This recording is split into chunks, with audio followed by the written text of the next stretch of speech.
لو فتحت مشروع يا احمد ممكن يبقى ايه جنب التمثيل؟ ممكن يبقى اكل بس أكل. يعني الاكل يعني هاكله كله انا واصحابي. انت واصحابك ده مش هنسترزق خالص. لكن لا مشروع بقى مطعم مثلا تعمله شرقي ولا غربي؟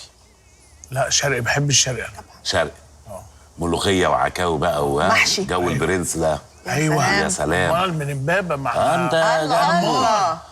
ده أيام برضه البرنس من المكان، الناس أمال اللي إيه؟ عملوا حاجات مشروع من الزيرو أنا عايز أقول للهيرو لك يعني. على حاجه برضه قصص النجاح على مدار 25 سنه او اكتر، الطعم ما يتغيرش حاجه. طبعا ويتغير الفلوس ويتغير حتى لو الشيف اتغير ولا هو بيشرب. انا عارفه يا عم. ده النجاح المنتج ما بيتغيرش بالظبط. مهما تفتح فروع او تعمل حاجه، ده النجاح. صح. وانت يا نشوى تفكري لو تعملي مشروع تعملي ايه؟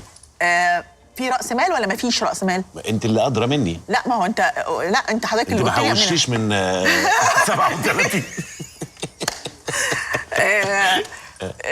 لا لو بص انا دايما اقول البني ادم الشاطر الجدع يعرف ياكل نفسه ازاي، يعرف يطلع من بيته حتى لو معهوش غير دراعه لازم يرجع بيته معاه فلوس. جميل. انا دي وجهه نظري. انت بقى بالنسبه لك؟ لو معيش فلوس خالص بس انت لو معكيش فلوس خالص وانت نشوى مصطفى اكيد فرص الشغل هتبقى بالنسبه لي افضل. لك متوفره بس عن شباب كتير وعن ناس كتير. انا ما عنديش يعني. عيب.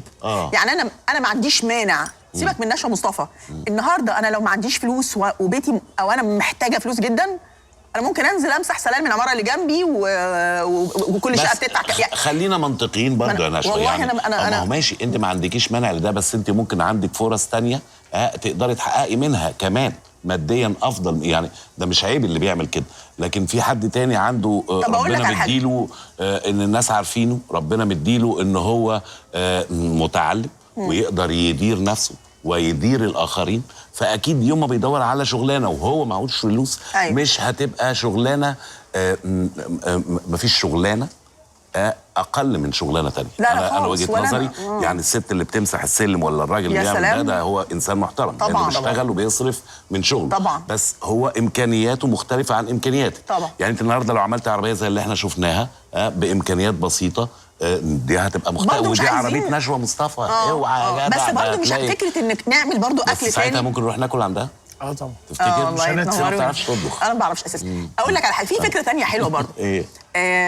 فكره ان انت كل البيوت اللي بتاعتنا فيها حاجات بتقدم مثلا او حاجات حتى لو لبس. تمام. ليه ما نجمعش كلنا يوم كل ست او كل بيت عنده حاجه هو مش محتاجها نجمعها كلنا ونشتري من بعض. حتى انت ممكن يبقى عندك مثلا اوبن داي زي حاجه زي كده. حاجه زي كده.